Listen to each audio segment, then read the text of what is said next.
On last week, we started talking about the writing process. Our first section that we talked about was the idea of invention, as well as pre-writing. And basically, your sections with invention or pre-writing is thinking and brainstorming. While you're thinking and brainstorming, not only are you coming up with your ideas of your topic, but you're also thinking about your audience, the purpose for you to create this paper, your focus, and in some instances, the occasion.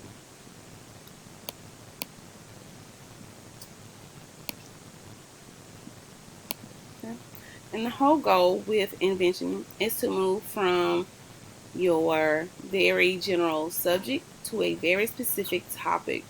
One example that we gave last week included social media, different types of tablets that you can use, and a couple things that we came up with by the end included the impact of tablets on elementary education and how students learn with digital technology. We also talked about social media. We talked about different platforms, our different platforms that we love, the ones that we didn't like so much, and figured out what things that we wanted to actually discuss. Okay? And so I know in my last class, they decided they liked Facebook the most. I can't remember which one we decided we liked the most, but they decided Facebook was their favorite. They had different discussions about how uh, social media uses different ads that come up on your timelines based off your cookies and reading your information from your Safari and your Google Chrome, and how they thought that was interesting and also creepy. They also talked about how you can use social media to build followers if you have a certain business. Some people say that they sell certain things on social media, and so figuring out the different hashtags and all of that helped them a lot. And so you can just put different things up there to think about how you want to discuss your information. One example that we used were the bubbles that you see here. In the middle, we could have put social media. In one bubble, we could have put Facebook. And the next one, we could have put Snapchat. We could have put Pinterest. We could have put any social media app out there. And then in the next bubble, you could have put the different things that you liked about it, the things that made it unique, or the things you found not so interesting. And that way you could start thinking about what you wanted to discuss. The next section we talked about was thinking about your thesis, the difference between a thesis and other things that most people consider a thesis that is not an actual thesis. And so once we figured out kind of what our topic was, we thought about how we wanted to present that argument. And of course, you need a thesis to present that argument. There are different types of thesis.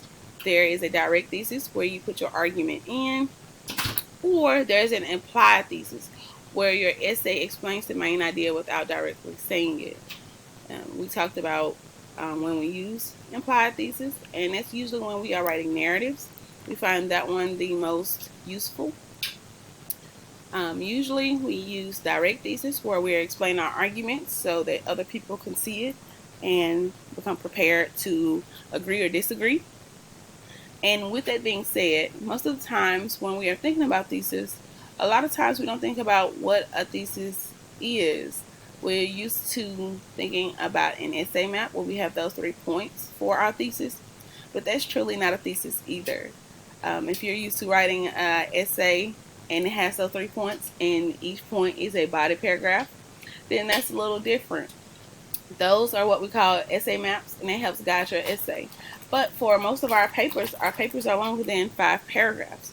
And so we have to move past that type of thesis. And so when we are thinking about a thesis, one thing I want you to remember is what a thesis is not. It is not a fact. So if it's something that you cannot argue against, it is definitely not a thesis. If it is a question, a thesis is never a question. A thesis has 2 parts. It has your topic plus your opinion.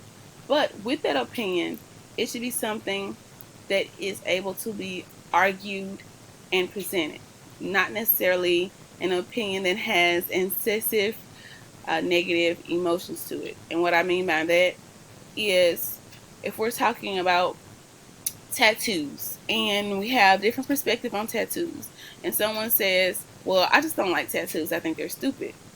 Yes, that is your topic, tattoos, and yes, that is your opinion, but that is your unnecessary negative perspective on that opinion. It has unnecessary emotional additives to it. And so with that type of thesis, it is not truly a thesis. If you want to talk about tattoos, you could say that tattoos, when you are getting tattoos, you should think about the location of them, as it can hinder your chances of getting a job.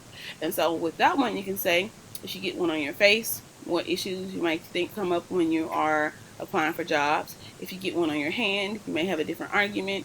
And if you say, well, if you get one in a place that covers, that clothes cover, you're less likely to have issues. So you can talk about different locations with that one, compared to just saying you think tattoos are stupid.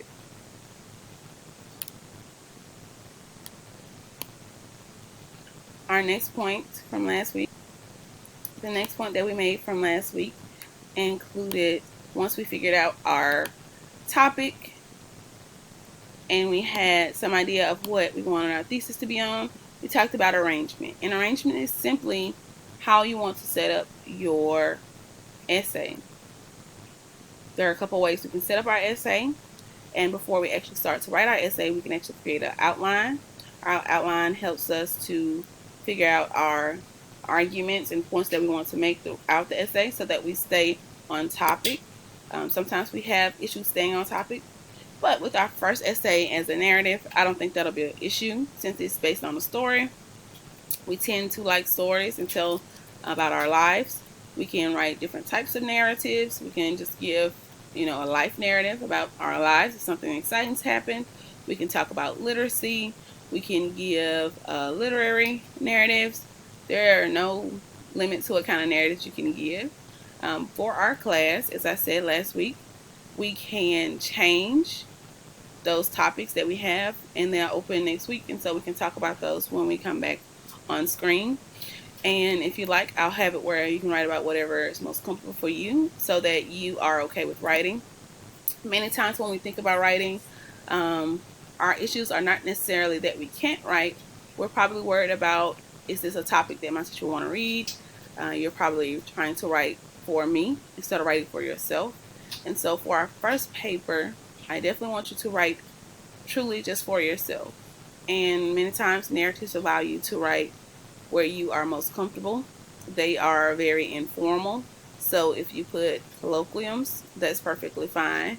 And those are just slang words or words that you would say every day. Of course, you're allowed to put dialogue. You're allowed to put things in different orders.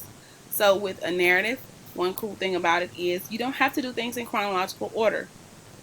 If you are talking about your last birthday party, but your last birthday wasn't an amazing birthday, it was probably something terrible that happened. Let's just give an example from about 2 weeks ago when the flood came to Mississippi. If that was your birthday day and you had things planned, and you start your essay with my house flooded, that's a pivotal point type of essay. You're starting at the end. And so when you start at the end, you go all the way from the end, and then you make a circle and talk about how you got from there all the way back to that point. And so that makes things interesting. You can think about it that way. Of course, you can do chronological order if you're most comfortable with that.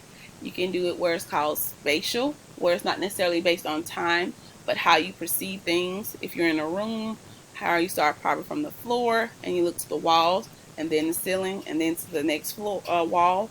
You can do it that way. There are different ways to think about them, and so I don't want you to feel limited or feel that you must write it a certain way. Okay, that is the most important thing about arrangement. There is no right or wrong way, especially for your first paper with a narrative. And when we have certain ways to write our compare and contrast and all of that, I will make sure that you are aware of the different ways to do that, and that we brainstorm and that we come up with different ways for you to do that during your draft. And during your drafts, you are not penalized as long as you're turning your drafts with several paragraphs. I don't take off points. And so that way you feel comfortable with trying new things, and you can also see what works best for you, or if something you're stuck with, of course I can give you feedback. That way you don't feel like everything you're doing is being judged in a negative way. Here is just simply a couple of different ways that you can write your essay. When you are completing your lead-in, you can have a joke, a story, a startling fact. You can use quotes, you can use anecdotes, you can use a rhetorical question, you can use a personal experience. There is truly no limit to a great lead-in. And of course, we will work on those when we start. And with your introduction, of course, we have not only your lead-in, but your thesis should also be there, unless you decide to do an implied thesis. And whatever you're arguing for your paper, we have to remember that our body paragraphs, the main goal is for them to support what we said in our thesis. And to do that, you do that a couple different ways. You do that with support. You do that with facts, evidence, reasons, examples, personal experiences, things that you consider support. So if we were to talk about how digital learning is not the best for everyone, then if that's your argument, of course you're going to talk about your experiences with that, because someone else behind us may say, no, I enjoy being online. I think online is probably the best thing to do. Or someone else may say, well, actually, it's both. It honestly depends on the topic. I'm okay with learning English online. However, I find it a little difficult to do math online. I feel like that is a subject that should be always in person. Okay? So we can think about those different things as we are starting to write. And one thing that I discussed as well last week was the transitions between the paragraphs. A lot of times when we think about transitions, we mainly think about first, second, third, and conclusion just in the beginning of our paragraphs. But in actuality, when we are writing, we need to make sure we have transitions in between our sentences so that things connect and everything is coherent. Okay? And of course, we'll talk more about coherence, unity, and cohesion so that you're clear on what that means. But you don't have to worry about that as much with your narrative, simply because if you're writing a story, you're going to connect things together pretty well. You're not really going to worry about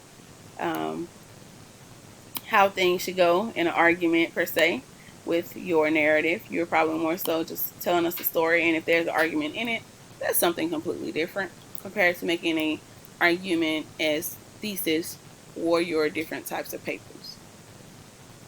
When we talked about transitions last week, we talked about the different types. There are ones based on time. As I said, most of us are used to those. The ones that say first, second, third, later, next, etc. When we have our comparison and contrast paper, we have some for those. Also, similarly, same way, contrast, whereas, yet, on the other hand, etc. And so when we have our cause and effect, we'll have some for those as well. We'll have some that say so, then, therefore, as a result, because, since. And so those will make sure that we get to where we need to be when we're talking about how things affect other things. So does anyone have any questions about anything from last week before we actually get to revising and drafting and proofreading and editing?